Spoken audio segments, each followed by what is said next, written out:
Bom, meu nome é Márcia Fernanda de Oliveira, tenho 39 anos, sou sorocabana, profissional do sexo desde os meus 17 para 18 anos e militante da diversidade, eu prefiro dizer. Então, meu nome é Caleb, do Nascimento Campos, tenho 37 anos, sou aqui de Sorocaba, nasci aqui. Hoje trabalho no Flow como barman, cuido também de minhas sobrinhas nas horas que eu estou em casa. Jogo no time Manda Buscar, hoje 2 anos já aqui em Sorocaba, né, que é um time só para pessoas trans. Meu nome é Vitor Stefanizen, eu sou psicólogo, eu atuo na área clínica, estou na tese como voluntário há 3 anos já, e além disso também vou ajudando em algumas ações e instituições mesmo que pedem auxílio no trato e para receber pessoas trans. Eu sou Daniela Valentim dos Santos, sou enfermeira. Esse ano eu fiz 24 anos de formada como enfermeira e acabei de passar para o 3º ano, sou estudante de psicologia. Trabalho na Prefeitura de Sorocaba há 22 anos. Hoje eu sou enfermeira aconselhadora, trabalho na Prefeitura de Sorocaba no programa IST-AIDS. Eu faço orientação antes da testagem, acompanho todo o processo de testagem e faço orientação pós-testagem para HIV, sífilis, hepatite B e hepatite C. E trato as ISTs. Eu estou na transição há 4 anos.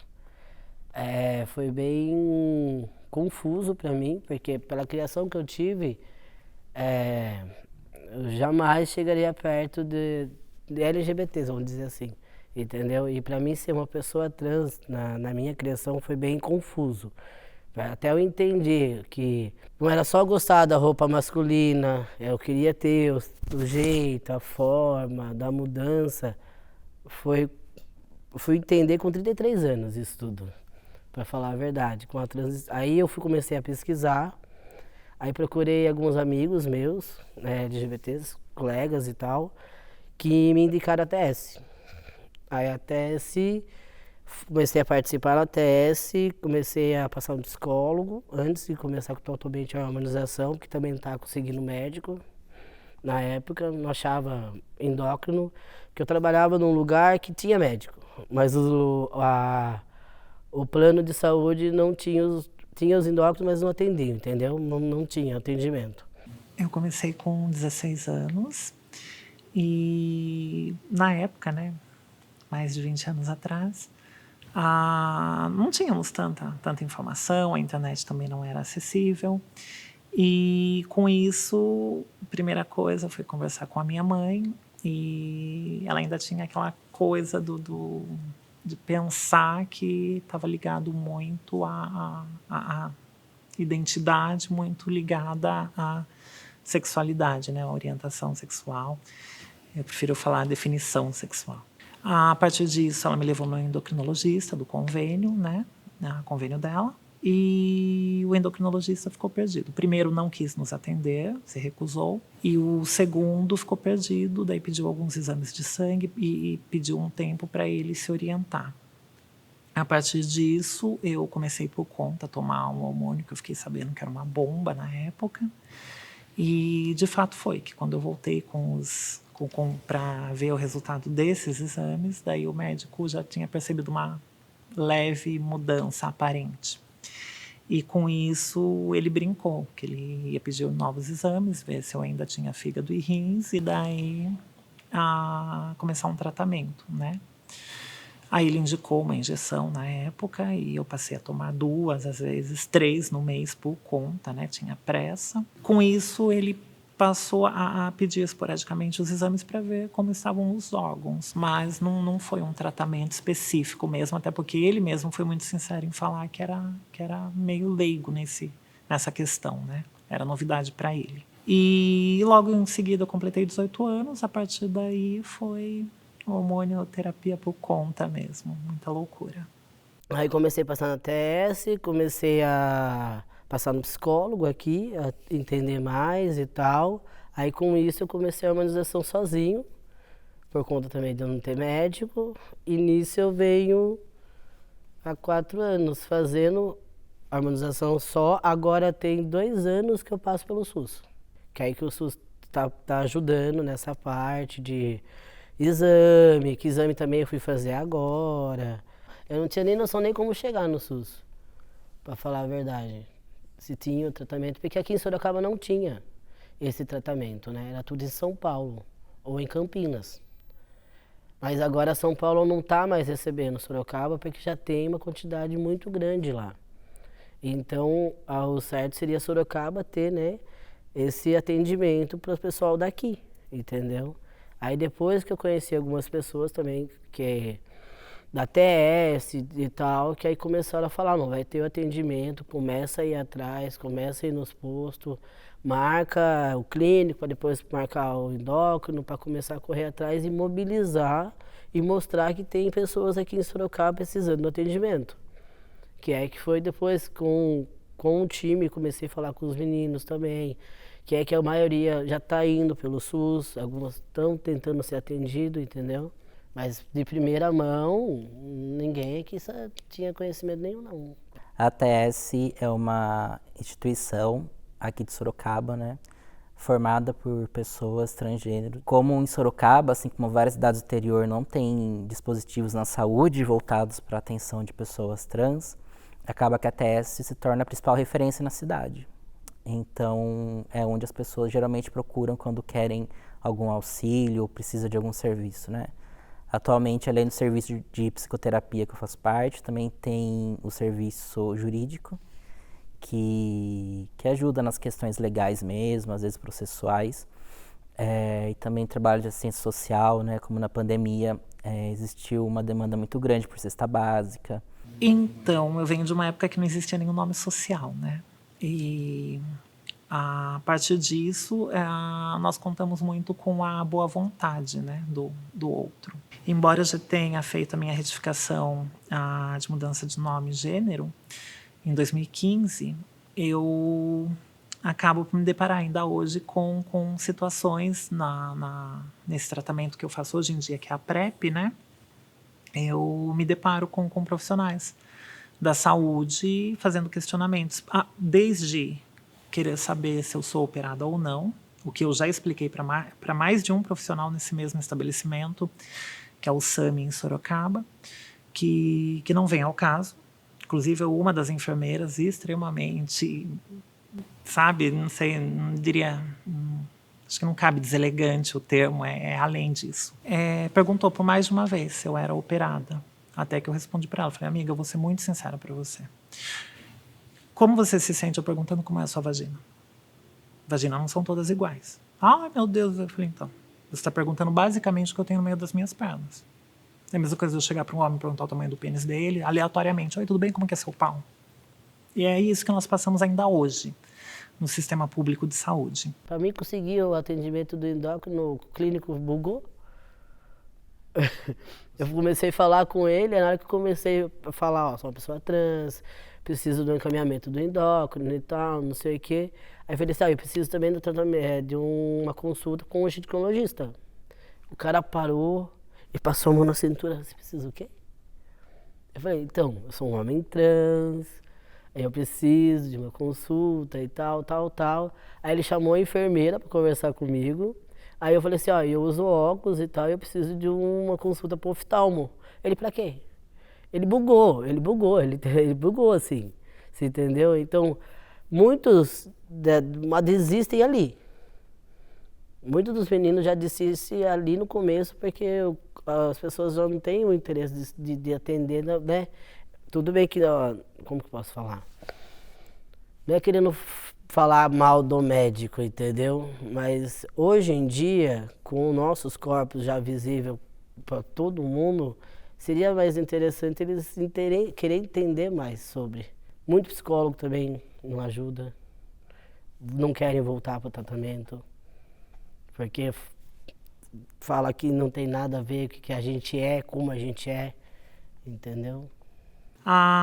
Essa mesma profissional, na penúltima vez que eu fiz os exames, se recusou a colocar o gênero feminino no meu resultado de exame, mesmo eu tendo os documentos certificados. Chamou a superior dela, a superior veio e falou para mim que é problema no sistema público, né, nos cadastros, que se, por exemplo, ela fosse tentar pedir um exame de gravidez para mim, ela não conseguiria. Eu falei, então, nós não estamos falando de um exame de gravidez, estamos falando de, né, um resultado de teste rápido para eu poder continuar tendo acesso à PrEP. E daí ela se recusou também. Eu entrei em contato com a ATS, no mesmo momento, ainda dentro da sala de coleta de exames. Entrei em contato com a ATS e, após a presidenta da ATS ligar na mesma hora, falar com a chefe ali do SAMI, aí elas imprimiram um novo exame com gênero feminino. Passado isso, esse mês eu fui buscar resultados dos últimos exames e o médico, dessa vez, não se recusou. Ele manteve um protocolo que até então eu não tinha percebido, depois eu comecei a olhar alguns exames meus, de manter o gênero masculino. Então, quer dizer, é dar murro em ponta de faca, constantemente. Se hoje eu faço um teste para a pessoa, sai no nome que ela quer ser chamada? Se não sai, isso aumenta muito meu risco de chamar a pessoa pelo nome inadequado. Então, onde eu trabalho, a gente tem o cuidado de escrever à mão, porque se eu estou atendendo, tem uma quantidade de ficha. Eu não vou saber quem.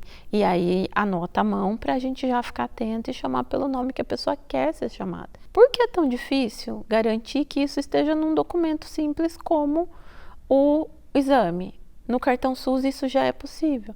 Coloca-se o nome social. Então, é uma questão que tem que ter atendimentos especializados, mas permeia toda a rede de saúde. E todo mundo tem que estar informado, todo mundo tem que estar atento. E isso não vem do nada. Isso tem que ser uma política pública, isso vem através de capacitação.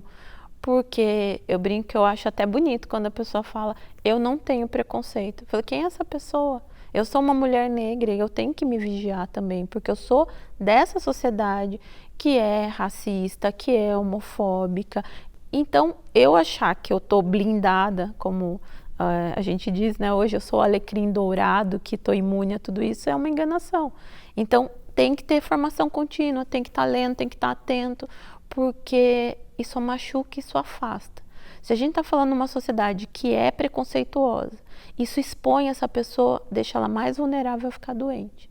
Isso deixa mais vulnerável a ter, por exemplo, no lugar que eu trabalho, ter ISTs.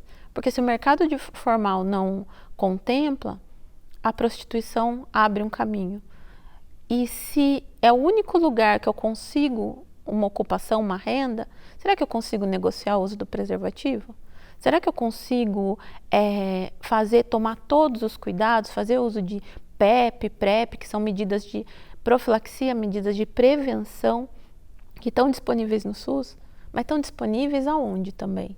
Acontece muitas vezes ao chegar no serviço de saúde, né, essas pessoas se depararem com profissionais ou com burocracias que vão impossibilitando o acesso de forma integral. Então a gente observa o que? Como sistema, e eu falo sistema como alguns autores falam, um sistema com C de cis, né?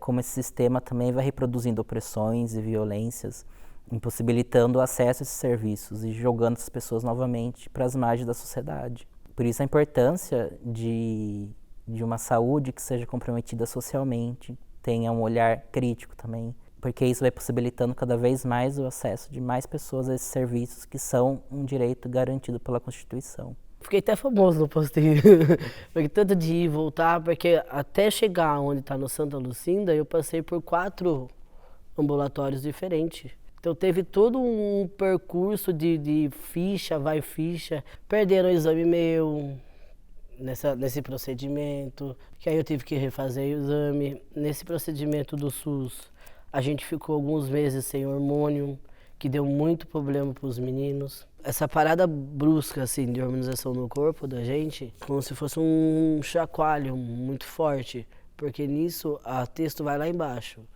Aí vem as dores de menstruação, aí tem as dissorias, voz, tem meninos que começam a nem que não mude, mas na cabeça já começa a ter, tipo, a gente se sentisse com o corpo feminino de novo, você entendeu? Então é problemático. Realmente alguns não queriam nem sair de casa.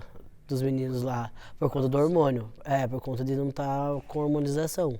Mesmo sendo uma garantia pelo SUS o acesso a esses serviços, acaba que na prática não é o que acontece. Então existe uma dificuldade muito grande de acessar, né? Então a TS, né, nós que somos psicólogos, a gente geralmente caminhava para os ambulatórios em São Paulo. A gente também caminhava para Campinas, para uma instituição que fazia o processo transexualizador, né? Acontece que as pessoas, não só de Sorocaba, mas do interior, que chegavam até esses serviços, acabavam superlotando também. Então existia uma fila de espera muito grande. Isso levava ao quê? Isso levava que as pessoas fizessem por conta esses procedimentos ou em locais irregulares, né? Em especial procedimento estético, né? Então acabava que essa ausência de serviço gerava também várias complicações que eram da ordem social. Como que atende uma pessoa trans? Como uma pessoa. Então, qual é a necessidade? Porque o SUS, um dos princípios do SUS é a equidade, que é pensar mais do que igualdade, porque geralmente as pessoas falam da igualdade como, trato todo mundo igual. E quando a gente pensa em equidade, é tratar diferente os diferentes, dando mais para quem precisa mais. Então, entender o que é a necessidade da pessoa e em cima disso fazer uma intervenção. Então, a primeira coisa foi isso, é uma consulta, é um atendimento. Então, vamos medir, mas já iniciou hormônio, então que exames tem que pedir? Encaminha para onde? É para São Paulo. Então, e qual acesso? Porque eu trabalhava no bairro periférico. Com que dinheiro vai para São Paulo? Um dia para colher exame, um dia para passar em consulta, um dia para passar na outra consulta. Então, ao mesmo tempo que eu não via a política pública de perto, porque eu não estava na gestão nessa época, mas no território, quem está nas unidades básicas de saúde vê, porque as pessoas existem, estão no território, estão levando a vida. No trabalho que eu faço hoje, eu tenho muito mais contato com pessoas trans. E o que eu pensava que era coisa de antigamente, a questão das bombadeiras. A gente vê que isso é real e isso é agora, acontecendo em 2023. Porque não tem acesso. Quem dá acesso? Quem vai oportunizar que essa pessoa seja melhor aceita na sociedade? E isso coloca a saúde dessas pessoas em risco, né? A gente já viu lesões graves, malformações, então aquilo que era um sonho virar um pesadelo, porque pode lesar e lesa. E isso está no serviço de saúde. A pessoa que gerou uma necrose, que é quando morre a célula, ela vai procurar um PA, ela vai procurar um posto de saúde. Sempre conseguia medicação, preservativos, gel. Preservativos eles dão caixa para as profissionais do sexo. O atendimento, de maneira geral, sempre foi bom. São profissionais específicos que parece que perseguem. Né? No meu caso, eu tenho problema com o médico, que é essa constante, que também pergunta coisas que não vêm ao caso nas consultas, desde que se eu faço programa, até então eu entendo que faz parte do questionário referente à PrEP, mas se é ativa ou passiva e coisas do tipo que não convém, né? E já cheguei a perguntar para ele se ele tinha interesse em ser cliente, porque é uma pergunta que só cliente faz. E dá risada e na próxima consulta o mesmo padrão. E é isso, são poucos profissionais, mas são os mesmos que fazem de maneira recorrente isso. Se tem um atendimento aqui, porque eu já fiquei sabendo que o atendimento só tem o atendimento porque tiveram que entrar na parte jurídica. Senão a parte de saúde ou a prefeitura não ia ter aqui em Sorocaba. Então já começou de uma forma de ter que ser obrigatório a ter. Então, para eles, tá fazendo, eu acho que esse atendimento para a gente já está sendo um fardo, vamos dizer assim. Então, o que eles puderem dificultar, eu acho que vai estar dificultando. Então, tá difícil essa forma de atendimento, de ficar trocando, porque tem meninos que não têm condições de ficar indo e voltando. Eu, pelo menos, todo mundo que eu converso, dos meninos que eu falo, vai atrás do posto, vai atrás do atendimento. A gente tem esse direito. É para nós, é saúde, é cuidado. Mesmo que eles não queiram atender, a gente tem que estar ali batendo a pé para ser atendido e para correr atrás mesmo. Ir lá no atendimento, passar pelo clínico, do clínico pedir encaminhamento para o endócrino, a partir do endócrino começar a pedir os exames, ginecologista, psiquiatra, psicólogo, porque a gente tem esse atendimento lá dentro. Um endócrino, dependendo, você vai pagar uns 300, 400 pau a consulta do endócrino. Assim, um bom, um mais barato, você vai chegar aos 200 reais. Você entendeu? Isso você tem que passar dependendo de 3 em 3 meses, de 2 em 2 meses, dependendo.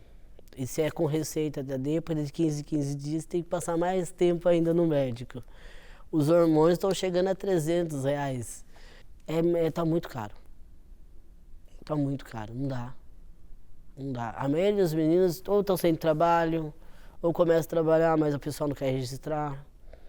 Então, ou não tem médico, assim, que tem que ir lá no posto, por isso que eu falo, vá pro posto.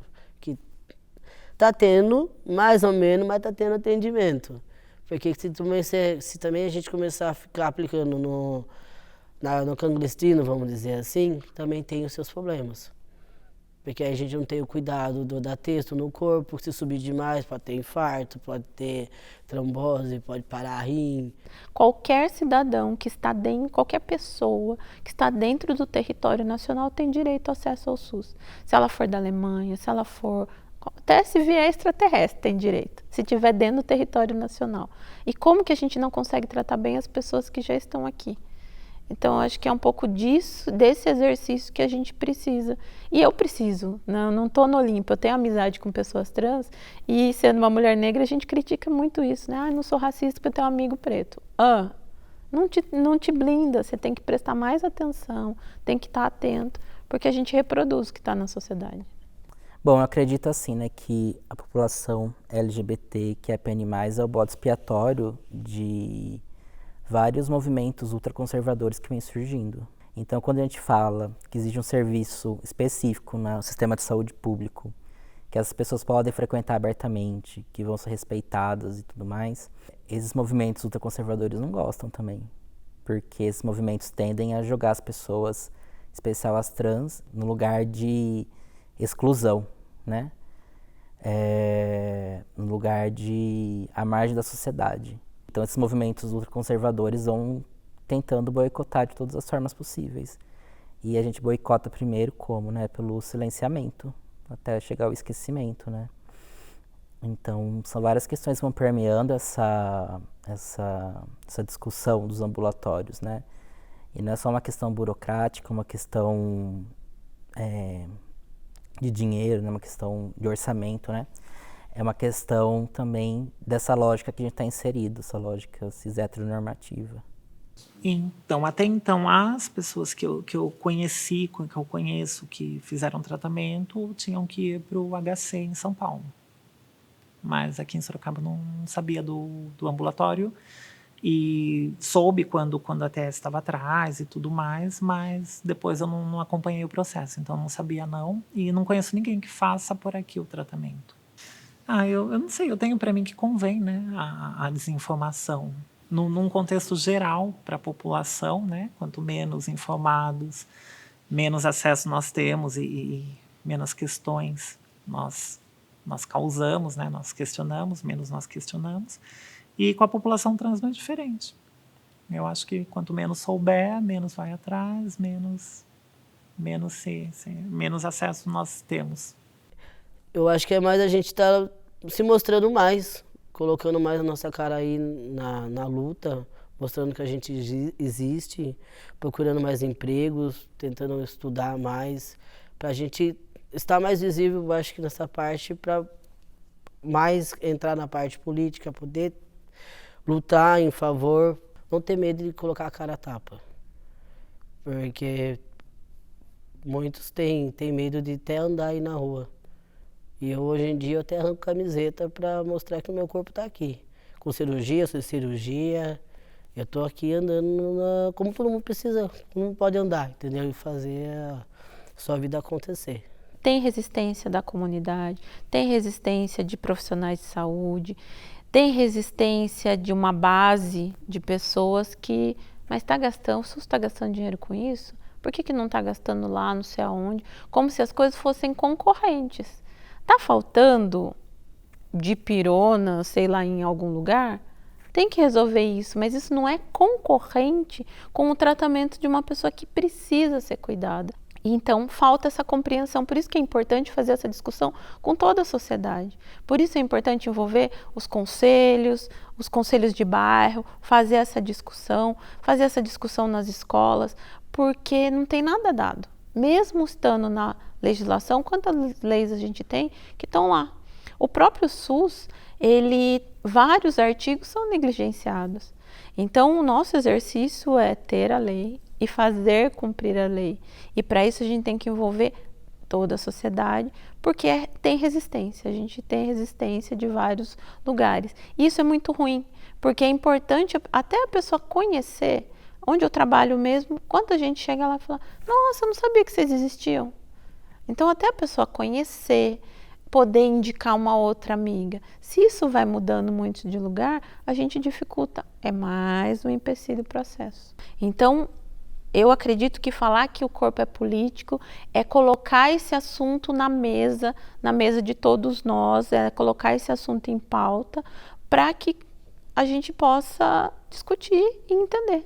Se você, independente de você ter um posicionamento político, ser ligada à política, às questões da sociedade ou não, você acaba militando, querendo ou não, né? Tem meninas que, eu não entendo, não quero saber de política, até para ser benquista pela sociedade ou pela família, e achando que com isso vão conseguir transitar com mais facilidade. E não, porque os nossos corpos são políticos, né? A gente faz política a partir do momento que a gente levanta, a gente saiu, varreu uma calçada, já estamos fazendo política, querendo ou não, porque é um corpo que causa mal-estar, né? Nós vivemos num país que mais consome pornografia trans no mundo e o que mais mata. Então, nós somos o motivo do desejo e o ódio ao mesmo tempo. Então, você varreu uma calçada. Eu falo sempre para as minhas amigas quando tem muita rivalidade no meio trans, né? E, sobretudo, na prostituição. Então, quando uma conquista um carro, uma moto, sempre tem aquela coisa do, mas o carro dela não é tudo isso. Nossa, ela conquistou uma moto, não conquistou um carro. Eu falo, gente, vocês não entendem. É mais uma que conquistou um carro, é mais uma que conquistou uma moto. É mais uma que vai entrar numa borracharia, e vai educar a partir do momento que ela entrar para trocar um pneu, para trocar uma peça, vai no mecânico, vai estar educando. É mais uma vivendo em sociedade, é mais uma pagando um imposto, é mais uma tendo acesso a documentações, tendo que ir num Detran, tendo que tirar a habilitação, é mais uma sendo humanizada de alguma forma, ainda que seja na marra.